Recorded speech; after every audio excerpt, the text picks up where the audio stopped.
পৃথিবী কিভাবে ধ্বংস হোক, পৃথিবী ধ্বংসের 5টি বিশেষ আলামত। আসসালামু আলাইকুম ওয়া রাহমাতুল্লাহ। প্রিয় দর্শক, ভাবতেই কেমন জানি মনটা ভীষণ খারাপ হয়ে যায় যে অনিন্দ্য সুন্দর সুজলা সুফলা শস্য শ্যামলা এই পৃথিবীতে আমরা বসবাস করি, একদিন তা বিলীন হয়ে যাবে, চিরতরে ধ্বংস হয়ে যাবে। এখন যেখানে শিশুদের কোলাহল, যৌবনের তারুণ্য আর বার্ধক্যের অভিজ্ঞতা ভরপুর, এখন যেখানে ফুল পাখি প্রজাপতির মুগ্ধ সৌরভ আর প্রাণোচ্ছল ছুটাছুটি, নদীর বহতা স্রোতে সভ্যতার বিনির্মাণ, একদিন নাকি এসবের কিছুই আর থাকবে না। সুন্দর এই প্রকৃতি তিলে তিলে শেষ হয়ে যাবে, উষ্ণ পৃথিবী ঠান্ডায় জমে যাবে, সাগরের সব পানি শুকিয়ে যাবে, আগুনের লেলিহান শিখা এসে সব কিছু পুড়িয়ে দেবে, প্রাণ আর পাখিরা সব নিঃশ্বাস বন্ধ হয়ে মারা যাবে। এত সৌধ, এত প্রাসাদ, আকাশচুম্বী অট্টালিকা সব কিছু ভেঙে চুরমার হয়ে যাবে। এটা ভাবতেই মনটা ভীষণ খারাপ হয়ে যায়, অন্তরটা কেঁপে ওঠে। তবু আমাদের মেনে নিতে হবে একদিন সত্যি পৃথিবীটা ধ্বংস হয়ে যাবে। কিন্তু কখন, কিভাবে বুঝতে পারবো ধ্বংস হতে চলেছে প্রাণের পৃথিবী? প্রাচীনকাল থেকে মানুষ সেই প্রশ্নের উত্তর খুঁজে চলেছে, আজও খুঁজে চলছে আধুনিক বিজ্ঞান। পৃথিবী ধ্বংসের মনুষ্য ধারণা। মায়ান ক্যালেন্ডারের অ্যাপোক্যালিপস, মহাবন্যা, বিধ্বংসী আগুন, বাইবেলের ভবিষ্যৎবাণী, সুপার ভলকানো, বিশাল আগ্নেয়গিরি, অথবা পৃথিবীতে আছড়ে পড়বে কোনো গ্রহাণু বা ধূমকেতু। কয়েক বছর পরপরই পৃথিবী ধ্বংসের এরকম নানা খবর ভাইরাল হয়। কিন্তু আদতে কিভাবে ধ্বংস হবে পৃথিবী, কিভাবে মৃত্যু হবে গোটা বিশ্বের, সম্প্রতি বিশেষজ্ঞরা সেই রিপোর্টই সামনে আনলেন, তুলে ধরলেন সম্ভাব্য কারণ। সেগুলো কি কি? নিঃশ্বাস বন্ধ হয়ে পৃথিবীর মৃত্যু। বিজ্ঞানীদের মতে শ্বাসরুদ্ধ হয়ে মৃত্যুর পথে এগুচ্ছে পৃথিবী। 2021 সালে প্রকাশিত একটি গবেষণাপত্রে বলা হয়েছিল পৃথিবীতে অক্সিজেন চিরস্থায়ী হবে না। বিজ্ঞানীদের অনুমান, আগামীতে হু হু করে অক্সিজেনের মাত্রা কমবে পৃথিবীর বায়ুমণ্ডলে। পরিবর্তে বাতাসে বৃদ্ধি পাবে মিথেন গ্যাসের পরিমাণ। মিথেন যে কোনো প্রাণীর শরীরের পক্ষে অত্যন্ত ক্ষতিকর একটি গ্যাস। তখন অক্সিজেন নির্ভর সমস্ত প্রাণীর অস্তিত্ব বিলুপ্ত হবে, মানুষও আর থাকবে না। অক্সিজেন কমতে শুরু করলেই বৃদ্ধি পাবে শ্বাসকষ্টজনিত সমস্যা, আর এভাবেই ধ্বংস হবে পৃথিবী। ফুটবে মহাসাগরের জল। আমাদের পৃথিবীর 3 ভাগ পানি এবং 1 ভাগ স্থল। কিন্তু এই মহাসাগরগুলি চিরকাল থাকবে না। সূর্যের কেন্দ্রে হিলিয়াম তৈরি হওয়ার সঙ্গে সঙ্গে যে অঞ্চলে পারমাণবিক সংমিশ্রণ ঘটে তা প্রসারিত হয়। এটা আমাদের জন্য মারাত্মক ক্ষতিকারক। যেভাবে উষ্ণতা বাড়ছে, বিশেষজ্ঞরা মনে করছেন এমন দিন আসতে পারে যখন মহাসাগরের পানি ফুটতে আরম্ভ করবে। গ্রিন হাউস গ্যাসের জন্যই ধ্বংস হয়ে যাবে পৃথিবী। উল্কাপাত। বিজ্ঞানীদের আশঙ্কা, হয়তো পৃথিবীর ওপর আছড়ে পড়বে বিশাল কোনো উল্কা। উল্কার আঘাতে পৃথিবী নিশ্চিহ্ন হয়ে যেতে পারে। 5 মাইল চওড়া একটি গ্রহাণু বড় ধরনের বিলুপ্তির কারণ হতে পারে, যেমনটা হয়তো ছিল ডাইনোসর যুগের সমাপ্তির কারণ। নেপচুনের ঠিক বাইরে একটা অঞ্চল আছে যেখানে 50 মাইলেরও বেশি ব্যাসের প্রায় 10,000 বরফের বল রয়েছে। তেমনি কুইপার বেল্ট যদি পৃথিবীর দিকে অবিরাম ছোট ধূমকেতুর বৃষ্টি পাঠায়, যদি কখনো বিরাট আকারের কোনো ধূমকেতু আছড়ে পড়ে পৃথিবীতে, তবে সত্যি তা ধ্বংসাত্মক হতে পারে। পৃথিবীতে প্রাণ থাকবে না। বিজ্ঞানীদের দাবি, হয়তো এমন একটা সময় আসবে যখন পৃথিবী ধ্বংস না হলেও তাতে প্রাণের আর কোনো চিহ্ন থাকবে না। এর কারণ কি? বিজ্ঞানীদের দাবি, একসময় সূর্যের আকার বাড়তে থাকবে। সূর্যের ভিতরের হাইড্রোজেন শেষ হয়ে গেলে সেটি লাল ও আরও বড় হয়ে যাবে। ক্রমে পৃথিবী সূর্য থেকে দূরে সরে যাবে এবং একসময় পৃথিবীতে প্রাণের আর কোনো চিহ্ন থাকবে না। অক্সিজেন কমে আসবে। সূর্যের ক্রমবর্ধমান উজ্জ্বলের পাশাপাশি পৃথিবীর উষ্ণতা বৃদ্ধির ফলে কার্বন ডাইঅক্সাইডের পরিমাণও কমে যাবে বলে জানিয়েছেন গবেষকরা। তার ফলে পৃথিবীতে গাছও বাঁচতে পারবে না আর।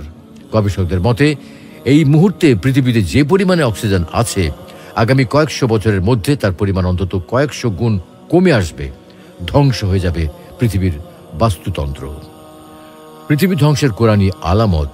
সুপ্রিয় দর্শক, এতক্ষণ আমরা পৃথিবী ধ্বংসের বিষয়ে প্রচলিত কিছু ধারণা নিয়ে আলোচনা করেছি। এসব ধারণা সত্য হতে পারে, আবার নাও হতে পারে। আসলে পৃথিবী ধ্বংসের 2 ধরনের আলামত আছে। কিছু আলামত হলো সাধারণ বা ছোট আলামত। এগুলো একাধিকবার ঘটতে পারে, একবার ঘটার পর আবারও ঘটতে পারে। কিন্তু কিছু আলামত আছে চূড়ান্ত আলামত। এগুলো শুধুমাত্র একবারই ঘটবে। একবার ঘটার পর পুনরায় ঘটবে না। চূড়ান্ত সেই আলামত হলো 5টি। রিসালাতের সমাপ্তি। আল্লাহ তাআলা যুগে যুগে মানুষের পথ প্রদর্শনের জন্য নবী রাসূলদের পাঠিয়েছেন। তারা নির্দিষ্ট কোনো অঞ্চল বা নির্দিষ্ট কোনো গোত্রের মানুষদের সঠিকভাবে জীবনযাপন শিখিয়েছেন। এভাবে শেখাতে শেখাতে যখন তা পরিপূর্ণ করার সময় এলো, তখন একই সাথে সমগ্র বিশ্বের জন্য, সমগ্র মানব জাতির জন্য চূড়ান্ত রূপে একজন রাসূল পাঠানো হয়েছে। তিনি হলেন আমাদের প্রিয় নবী মুহাম্মদ সাল্লাল্লাহু আলাইহি সাল্লাম। তাকে পাঠানোর মাধ্যমে এটা বোঝানো হয়েছে যে মানব জাতির শিক্ষা পরিপূর্ণ হয়ে গেছে, মানব সভ্যতা পরিপূর্ণ হয়ে গেছে। সভ্যতার বিনির্মাণ যেহেতু পরিপূর্ণ হয়ে গেছে, তাই এখন ধ্বংসের পালা। কারণ যখনই কোনো জিনিস চূড়ান্ত পরিণতিতে পৌঁছে যায়, তখন থেকেই শুরু হয় তার সমাপ্তির পালা। সুতরাং খাতামুল আম্বিয়ার আগমনের মাধ্যমে যেহেতু মানবতা পরিপূর্ণ হয়ে গেছে, এই পৃথিবী পরিপূর্ণতার চূড়ান্ত শিখরে পৌঁছে গেছে, তাই এখন থেকেই তার ধ্বংসের ক্ষণ গণনাও শুরু হয়ে গেছে। ইরশাদ হচ্ছে, ما كان محمد أبا أحد من رجالكم ولكن رسول الله وخاتم النبيين। মুহাম্মদ তোমাদের কোনো ব্যক্তির পিতা নন, বরং তিনি আল্লাহর রাসূল এবং শেষ নবী। এই আয়াতে বলা হয়েছে মুহাম্মদ সাল্লাল্লাহু আলাইহি ওয়াসাল্লাম হলেন খাতামুন নবিয়্যিন বা নবীদের মধ্যকার সর্বশেষ নবী বা চূড়ান্ত নবী। তার আগমনের মাধ্যমে যেহেতু মানব সভ্যতা পরিপূর্ণ হয়ে গেছে, তাই এখন থেকেই শুরু হয়েছে কিয়ামত বা পৃথিবী ধ্বংসের পালা। সূরা নাজিয়াতে বিষয়টিকে আরো স্পষ্ট করে ঘোষণা করা হয়েছে। يسألونك عن الساعة أيان مرساها فيما أنت من ذكراها। তারা আপনাকে জিজ্ঞাসা করে পৃথিবী কখন ধ্বংস হবে, এর বর্ণনার সাথে আপনার কি সম্পর্ক? নিশ্চয়ই বিশেষ সম্পর্ক আছে, কেননা খাতামুন নবিয়্যিনের আগমনের মাধ্যমে পৃথিবী ধ্বংসের পালা শুরু হয়ে গেছে। প্রাকৃতিক বিপর্যয় বেড়ে যাওয়া। পৃথিবী ধ্বংসের আরেকটি বিশেষ লক্ষণ হলো প্রাকৃতিক বিপর্যয়, যেমন ভূমিকম্প, ভূমিধস, খরা, বন্যা, ঘূর্ণিঝড় ইত্যাদি বেড়ে যাওয়া। ঘন ঘন পৃথিবীর বিভিন্ন প্রান্তে ভূমিকম্পের মতো বড় ধরনের প্রাকৃতিক বিপর্যয় বেড়ে যাওয়া পৃথিবী ধ্বংসের অন্যতম আলামত। পবিত্র কোরআনে আল্লাহ বলছেন, وَإِن مِّن قَرْيَةٍ إِلَّا نَحْنُ مُهْلِكُوهَا قَبْلَ يَوْمِ الْقِيَامَةِ أَوْ مُعَذِّبُوهَا عَذَابًا شَدِيدًا। এমন কোন জনপদ নেই যা আমি কিয়ামত দিবসের পূর্বে ধ্বংস করব না অথবা যাকে কঠোর শাস্তি দেব না। সুতরাং বিশ্বের বিভিন্ন দেশে ঘন ঘন ভূমিকম্প হওয়ার মতো কঠোর শাস্তি মানে কিয়ামতের সময় ঘনিয়ে এসেছে। ধোঁয়ার পরিমাণ বৃদ্ধি। পৃথিবী ধ্বংসের আলামতগুলো একটার চেয়ে আরেকটা ভয়াবহ হয়। প্রথমটা চেয়ে পরেরটা আরো বেশি ভয়ঙ্কর হয়। ধীরে ধীরে এগুলোর মাত্রা বাড়তে থাকে। সুতরাং মাঝে মাঝে কোথাও কোথাও ভূমিকম্প হওয়ার চেয়ে আরো মারাত্মক হলো সমগ্র পৃথিবীতে ধোঁয়ার মাত্রা বাড়তে থাকা। বর্তমান পৃথিবীতে ধীরে ধীরে উষ্ণতার পরিমাণ বাড়ছে। এর ফলে একসময় সমগ্র পৃথিবীতে ধোঁয়ার পরিমাণ বৃদ্ধি পাবে। পবিত্র কোরআনে আল্লাহ বলেছেন, فارتقب يوم تأتي السماء بدخان مبين يغشى الناس هذا عذاب أليم। অতএব সেই দিনের অপেক্ষা করো যখন আকাশ ধোঁয়ায় ছেয়ে যাবে, যা মানুষকে ঘিরে ফেলবে। এটা হবে যন্ত্রণাদায়ক শাস্তি। নির্বিচারে বন উজাড় করা, অপরিকল্পিত নগরায়ন, কংক্রিটের আকাশচুম্বী বিল্ডিং তৈরির জন্য ইট ভাটা বা যানবাহনের জীবাশ্ম জ্বালানি, এইসবের মাধ্যমে আমরা কি সত্যি পৃথিবীকে ধোঁয়ায় ছেয়ে যাওয়ার দ্বার প্রান্তে নিয়ে যাচ্ছি না? একটু ভেবে দেখুন তো। দাব্বাতুল আরদের উৎপাত। প্রিয় দর্শক, পৃথিবী ধ্বংসের আরেকটি চূড়ান্ত আলামত হল দাব্বাতুল আরদের উৎপাত। এ বিষয়ে ইরশাদ হচ্ছে, وَإِذَا وَقَعَ الْقَوْلُ عَلَيْهِمْ أَخْرَجْنَا لَهُمْ دَابَّةً مِّنَ الْأَرْضِ تُكَلِّمُهُمْ أَنَّ النَّاسَ كَانُوا بِآيَاتِنَا لَا يُوقِنُونَ। যখন প্রতিশ্রুতি কিয়ামত সমাগত হবে, তখন আমি ভূগর্ভ থেকে এক ধরনের জীব নির্গত করব, যা মানুষকে অতিষ্ঠ করে তুলবে। কেননা মানুষ আমার নিদর্শন সমূহে বিশ্বাস করত না। যুগে যুগে পঙ্গপাল, উকুন বা ব্যাঙের মতো নিতান্ত সাধারণ ও নিরীহ জীবজন্তুর উৎপাতে বনী ইসরাইলের মতো শক্তিশালী ও উন্নত জাতিকে আযাব দেওয়ার নজির আছে। যেমন ইরশাদ হচ্ছে, فأرسلنا عليهم الطوفان والجراد والقمل والضفادع والدم آيات مفصلات فاستكبروا وكانوا قوما مجرمين। সুতরাং আমি তাদের বিরুদ্ধে পাঠিয়ে দিলাম তুফান, পঙ্গপাল, উকুন, ব্যাঙ ও রক্ত প্রভৃতি বহুবিধ নিদর্শন একের পর এক। তারপরেও তারা গর্ব করতে থাকলো। বস্তুত তারা ছিল অপরাধপ্রবণ। সুতরাং পৃথিবী ধ্বংসের চূড়ান্ত সময়ে ভূগর্ভ থেকে এক ধরনের জীব বেরিয়ে আসা হবে মানুষের জন্য আযাব বা শাস্তি। কারণ সামান্য এসব জীবের কারণে মানুষের শরীরে ঘা সৃষ্টি হবে, অতিরিক্ত চুলকানির ফলে শরীরে ক্ষত সৃষ্টি হবে, যা হবে অত্যন্ত যন্ত্রণাদায়ক। এতে মানুষের জীবন অতিষ্ঠ হয়ে উঠবে। ফলে এটা হবে তাদের জন্য বিশেষ এক আযাব। ইয়াজুজ মাজুজের আবির্ভাব। পৃথিবী ধ্বংসের আলামতগুলো একের পর এক লাগাতার ঘটবে না, বরং একটি আলামত প্রকাশ পাওয়ার পর হয়তো দীর্ঘ সময় পেরিয়ে যাবে, দীর্ঘ সময় পরে হয়তো আরেকটি চূড়ান্ত আলামত প্রকাশ পাবে। তবে অবশ্যই আগেরটা চেয়ে পরেরটা আরো বেশি বিপর্যয়কর হবে। এরই ধারাবাহিকতায় পঞ্চমবারে যা ঘটবে তা হলো ইয়াজুজ মাজুজের আবির্ভাব। ইয়াজুজ মাজুজ সম্পর্কে আল কোরআনে যে বিবরণ পাওয়া যায় তা ভালো করে শুনুন। জুলকারনাইন যখন বিশ্ব ভ্রমণে বেরিয়ে দুই বাধা তথা কৃষ্ণ সাগর এবং কাস্পিয়ান সাগরের মধ্যবর্তী জনপদে গিয়ে পৌঁছালেন, সেখানকার জনগণ বলল, قالوا يا ذا القرنين إن يأجوج ومأجوج مفسدون في الأرض। হে জুলকারনাইন, ইয়াজুজ মাজুজ দেশে অশান্তি সৃষ্টি করেছে। আপনি আমাদের কাছ থেকে ট্যাক্স নেওয়ার বিনিময়ে তাদের প্রতিরোধের একটা ব্যবস্থা করুন। এই আবেদনের পরিপ্রেক্ষিতে জুলকারনাইন তাদের প্রতিরোধ করার জন্য লোহার প্রাচীর নির্মাণ করেছেন, যার উপর আবার তামার কোট দিয়ে সেটাকে মজবুত করেছেন। তবে কোনো কোনো ব্যক্তির মতে একটা নির্দিষ্ট সময় ইয়াজুজ মাজুজ সেই প্রাচীর ভেঙে বেরিয়ে গেছে। এর প্রমাণ হলো একই বিবরণে একটু পরে রয়েছে, প্রাচীর নির্মাণ করে জুলকারনাইন বলেছিলেন, এই প্রাচীর নির্মাণের জন্য আমি কোনো বিনিময় গ্রহণ করব না, কারণ এটা আমার রবের অনুগ্রহ, তিনি আমাকে এই সামর্থ্য দান করেছেন।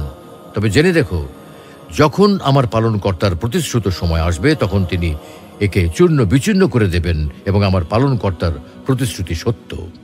সুপ্রিয় দর্শক, লক্ষ্য করে দেখুন, সূরা কাহফের এই বিবরণে দেখা যাচ্ছে সমাজে অশান্তি সৃষ্টিকারীদের ইয়াজুজ মাজুজ বলে উল্লেখ করা হয়েছে। আরবি ভাষায় ইয়াজুজ মাজুজ শব্দের ধাতুগত অর্থ হল কোনো কিছু পরিমাণে বেশি হয়ে যাওয়া বা তীব্র আকার ধারণ করা।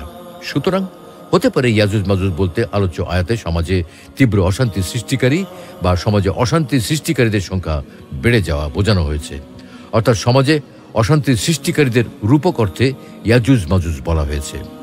এমনিভাবে কোরআনুল কারীমের বহু জায়গায় কোনো ব্যক্তি বা গোষ্ঠীকে মূল নামের পরিবর্তে আচরণ বা কাজের মাধ্যমে চিহ্নিত করার নজির পাওয়া যায়, রূপক অর্থে বর্ণনা করার নজির পাওয়া যায়। যেমন সূরা লাহাবে আব্দুল উজ্জা নামক কাফেরকে মূল নাম ধরে চিহ্নিত করা হয়নি, বরং রূপক অর্থে আবু লাহাব বলে বর্ণনা করা হয়েছে।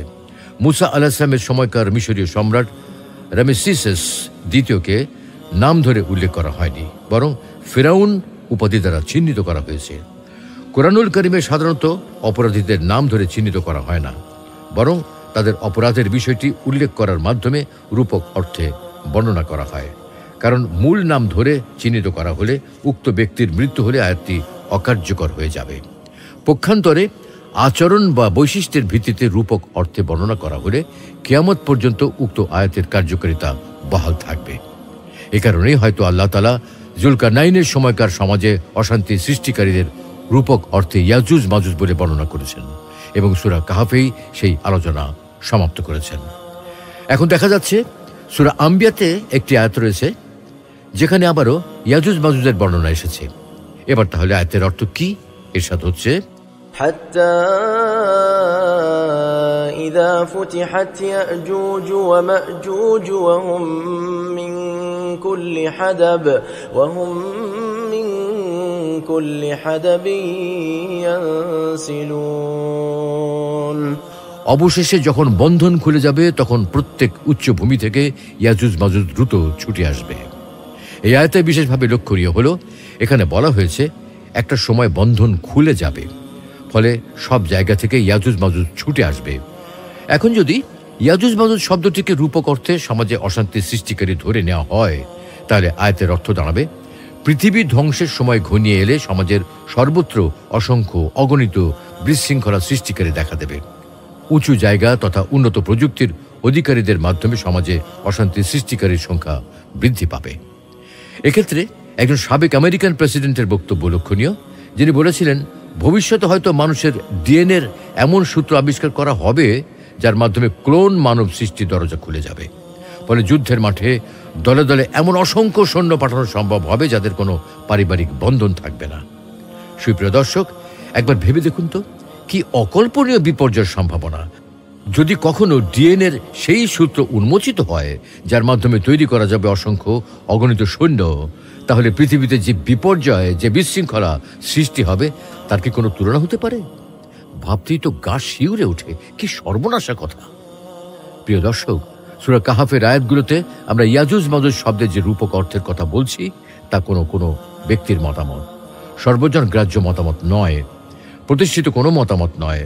তবে আমরা যেহেতু আজকের আলোচনায় প্রধানত পৃথিবী কিভাবে ধ্বংস হবে এবং পৃথিবী ধ্বংসের 5টি বিশেষ আলামত নিয়ে কথা বলতে চেয়েছি, তাই ইয়াজুজ মাজুজ শব্দের এই রূপক অর্থের কথা উল্লেখ করেছি। পরিশেষে বলতে চাই, প্রত্যেক ব্যক্তির মৃত্যুই তার জন্য কিয়ামত, অর্থাৎ পৃথিবী ধ্বংসের সময় অনির্দিষ্ট হলেও আমাদের প্রত্যেকের মৃত্যুর সময় কিন্তু অনির্দিষ্ট নয়, বরং সুনির্ধারিত, যার পরেই শুরু হয়ে যাবে আমাদের হিসাব নিকাশের পালা, জান্নাত অথবা জাহান্নামে যাওয়ার পালা। তাই আমরা প্রার্থনা করি আল্লাহ রাব্বুল আলামিন আমাদের সকলকে শেষ নবীর আবির্ভাব, প্রাকৃতিক দুর্যোগের ক্রমাগত বৃদ্ধির চিত্র দেখে সতর্ক হওয়ার তৌফিক দান করুন।